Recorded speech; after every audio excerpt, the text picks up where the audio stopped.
कुछ पकड़ा, कुछ छोड़ा, दोनों बंधन है, यदा बंधा। जो सुखी होता दुखी होता, सुख और दुख दोनों में कोई भी आनंद नहीं। आनंद बड़ी ही पारलौकिक बात है। सुखी आदमी आनंदित आदमी नहीं है। सुखी आदमी दुख को दबाए बैठा है। सुखी आदमी क्षण भर को दुख को भुला बैठा है। तुम कब अपने को सुखी कहते हो? तुमने ख्याल किया, फिल्म देखने चले गए, 2 घंटे फिल्म में डूब गए, तुम कहते हो बड़ा सुख मिला। बाहर निकले, फिर तुम्हारा दुख मौजूद है।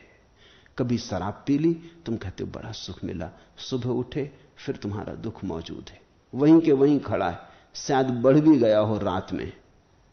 तुम जब बेहोश पड़े थे तब दुख बढ़ रहा था, क्योंकि इस जगत में कोई भी चीज ठहरी हुई नहीं, सब चीजें बढ़ रही। तुम रात सोए थे, वृक्ष बढ़ रहे थे। तुम रात सोए थे, तुम्हारा बच्चा बड़ा हो रहा था। तुम रात सोए थे, तुम्हारा दुख भी बढ़ रहा था। तुम शराब पी के पड़े थे तो विस्मरण हो गया था, लेकिन विस्मरण से तो कुछ मिटता नहीं। ये तो शुतुरमुर्ग की दृष्टि है। सुनिए तुमने ना बात कि शुतुरमुर्ग अपने दुश्मन को देख के सिर को रेत में खपा के खड़ा हो जाता। न दिखाई पड़ता दुश्मन, शुतुरमुर्ग मानता है जो दिखाई नहीं पड़ता वो हो कैसे सकता है। उसका तर्क तो ठीक है। नास्तिक भी तो यही कहते हैं कि परमात्मा दिखाई नहीं पड़ता तो हो नहीं सकता। शुतुरमुर्ग अरस्तु के न्यायशास्त्र को मानता है। उसने सिर गपा लिया रेत में, वो कहता मुझे तो कोई दिखाई नहीं पड़ रहा दुश्मन, तो हो कैसे सकता है? जो मुझे दिखाई ना पड़े तो हो नहीं सकता, क्योंकि प्रत्यक्ष प्रमाण कहां। लेकिन शुतुरमुर्ग कितना ही सिर रेत में गड़ा ले, दुश्मन सामने है तो है। सच तो यह है, अगर आंखें खुली होती और शुतुरमुर्ग दुश्मन को देखता तो बचने का कोई उपाय भी था। अब बचने का कोई उपाय भी ना रहा। अब तो यह बिल्कुल दुश्मन के हाथ में, इसने अपने हाथ से अपने को दुश्मन को दे दिया। यह तो आत्महत्या है। अगर दुश्मन इसको मार डालेगा तो दुश्मन की कला कम, शुतुरमुर्ग की आत्महत्या की वृत्ति ज्यादा कारगर है। उसका ही हाथ होगा आत्महत्या की वृत्ति का। शुतुरमुर्ग मत बनना, आंख बंद मत करना। लेकिन तुम जिसे सुख कहते हो वो सब शुतुरमुर्गी बातें, कभी इसमें कभी उसमें थोड़ा अपने को उलझा लेते हो। कोई ताश के पत्ते लिए बैठा खेल रहा है, किसी ने शतरंज बिछा रखी है, झूठे नकली घोड़े वजीर बादशाह बना रखे खेल रहा है। कैसे लोग डूब जाते हैं तुम जरा सोचो।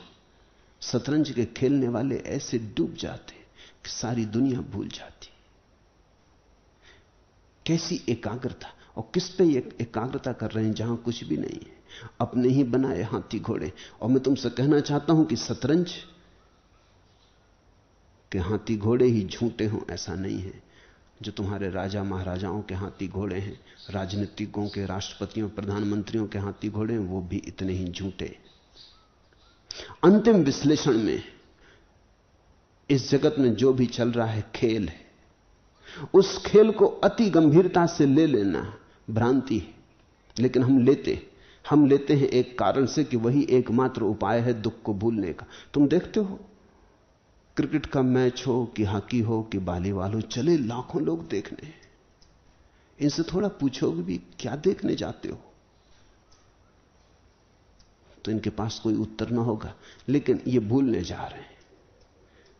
तुम राह से जा रहे हो, 1000 जरूरी काम हो, अगर 2 आदमी लड़ते हो राह के किनारे, तुम रुक जाते हो, टिका दी साइकिल, खड़े हो गए, देखने लगे।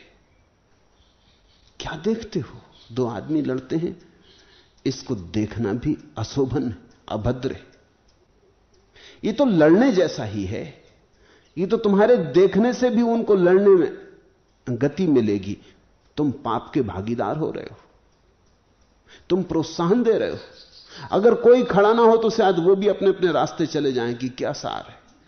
लेकिन जब भीड़ खड़ी हो जाए तो उनका भी जाना मुश्किल हो जाता, अहंकार पे चोट पड़ती, दांव लग जाता। इतने लोग देख रहे हैं, अब अगर हटे तो कायर इतने लोगों की मौजूदगी लड़ा देगी।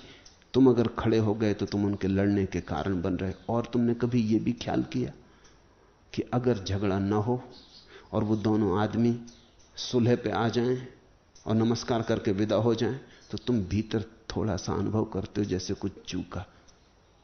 कुछ नुकसान हुआ, मजा ना आया, तुम्हारे भीतर ऐसा लगता है कि होना जो चाहिए था, हो जाती टक्कर, हो जाता खून खराबा, तो थोड़ी तुम्हें उत्तेजना मिलती, तुम्हारी मुर्दा सी पड़ी जिंदगी में थोड़ा बल आता, थोड़े प्राण सरकते, तुम्हारी मरी आत्मा थोड़ी सांस लेती। नहीं हुआ कुछ भी, तुम ऐसे जाते हो खाली हाथ, जैसे तुम्हें धोखा दिया गया। तुम एक शिकायत लिए जाते हो, तुम कह भी नहीं सकते किसी से क्या कहने का, लेकिन भीतर एक शिकायत, एक कड़वा स्वाद तुम्हारे मुंह में रह जाएगा। कुछ की तुम प्रतीक्षा करते थे, वो नहीं हुआ, और दोनों बड़ा शोरगुल मचा रहे थे और कुछ भी नहीं हुआ। सुबह जब तुम अखबार उठा के पढ़ते हो तो तुम जल्दी से देखते हो कहां डांका पड़ा, कहां हत्या हुई, कौन प्रधानमंत्री मारा गया, कौन गिराया गया, कौन क्या हुआ। अगर अखबार में कुछ भी ना हो तो तुम ऐसे उदासी से पढ़ देते हो कि आज कोई समाचार ही नहीं। तुम किन समाचारों की प्रतीक्षा कर रहे हो? तुम चाहते क्या हो? तुम अपनी चाहत तो देखो। तुम बस अपनी उत्तेजना के लिए कुछ भी हो जाए। स्पेन में लोग सांडों से आदमियों को लड़ाते और देखने जाते।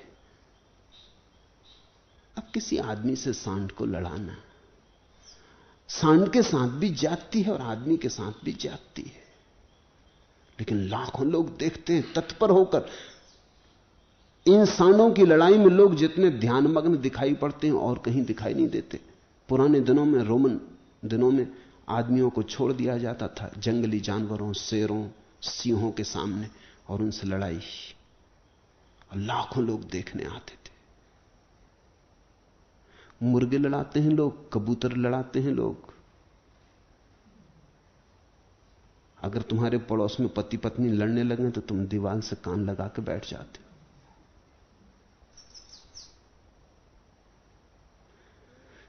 रस है तुम्हारा ऐसी बातों में जिनके द्वारा तुम किसी भांति अपने पर से अपना ध्यान हटा लो। सारा धर्म कहता है अपने पर ध्यान लगाओ तो आनंद फलित होगा। तुम अपने पर से ध्यान हटा रहे हो, और जब तुम्हारा ध्यान थोड़ी देर को हट जाता है, तुम सफल हो जाते, तुम कहते हो जरा सुख मिला, जरा सा सुख मिला। संगीत में डूब गए कि संभोग में डूब गए कि शराब में डूब गए, जरा सा सुख मिला, क्षण भर को अपने को भूल गए, किया विस्मरण, सुखी थे। विस्मरण सुख है तो फिर सब बुद्ध ना समझ, क्योंकि वे कहते हैं आत्मस्मरण आनंद है।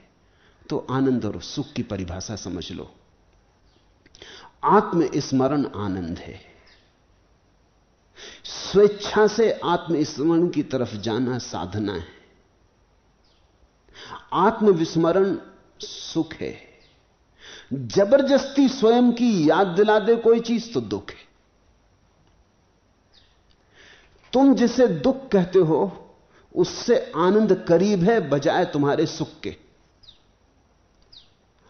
फिर से मैं समझा दूं, आत्मस्मरण आनंद है, आत्मविस्मरण सुख है, और दुख है दोनों के बीच में।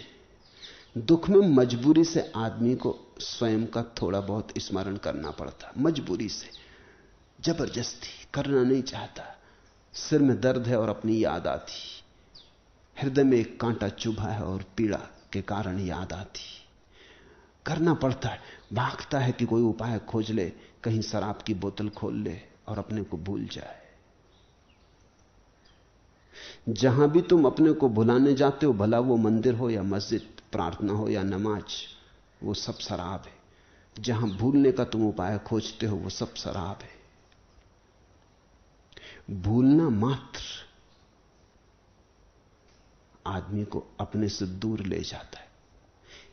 अगर तुम्हें मेरी ये बात समझ में आई हो तो तुम तपश्चर्या का अर्थ भी समझ लोगे। तपश्चर्या का अर्थ है जब दुख हो तो उससे भागना नहीं। तपश्चर्या का अर्थ है जब जीवन में दुख हो तो उससे जरा भी भागने की कोशिश ना करनी, बल्कि ठीक उस दुख के बीच ध्यानस्थ होकर बैठ जाना, उस दुख को देखना, उस दुख के प्रति जागना और साक्षी भाव पैदा करना। इसलिए मैंने कहा कि दुख से आनंद करीब है बजाय सुख के। मैं तुमसे यह नहीं कह रहा हूं कि तुम दुख पैदा करो, क्योंकि वो तो दुखवाद होगा, वो तो एक तरह का मैसोचिज्म होगा। मैं तुमको यह नहीं कह रहा कि तुम अपने को सताओ, जैसा कई मूढ़ सता रहे हैं। जिंदगी में दुख अपने आप काफी है, अब तुम्हें कुछ और करने की जरूरत नहीं है। जीवन काफी दुखदाई है, दुख ही दुख से भरा है। जन्म दुख है, जरा दुख है, मृत्यु दुख है, यहां दुख ही दुख है। बुद्ध ने कहा यहां दुखों की कोई कमी है, सब तरफ दुख ही दुख है। तुम्हें दुख बनाने की जरूरत नहीं, दुख तो हैं, तुम सिर्फ दुखों से भागो मत, दुखों के प्रति जागो।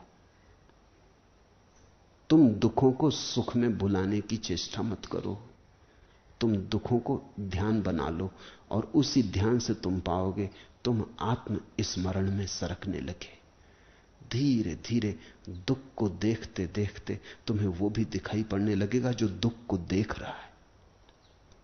सुख में तो देखने वाला सो जाता है, इसलिए तो सुख में कभी परमात्मा याद नहीं आता। इसलिए तो सुखी आदमी एक तरह के अभिशाप में, और दुखी आदमी को एक तरह का वरदान है। सुखी तो भूल जाता अपने को, परमात्मा की सुध कौन रखे। परमात्मा तो हमारा आत्यंतिक केंद्र है, हम अपने को ही भूल गए तो अपने केंद्र की कहां सुध रही। परमात्मा तो हमारे भीतर छिपा है, हम अपने को ही भूल गए तो परमात्मा को भी भूल गए। इसलिए कभी कभी दुख में परमात्मा की भला याद आए, सुख में जरा भी याद नहीं आती। सुख में तो आदमी बिल्कुल भूल जाता है। सुख आए तो सौभाग्य मत समझना,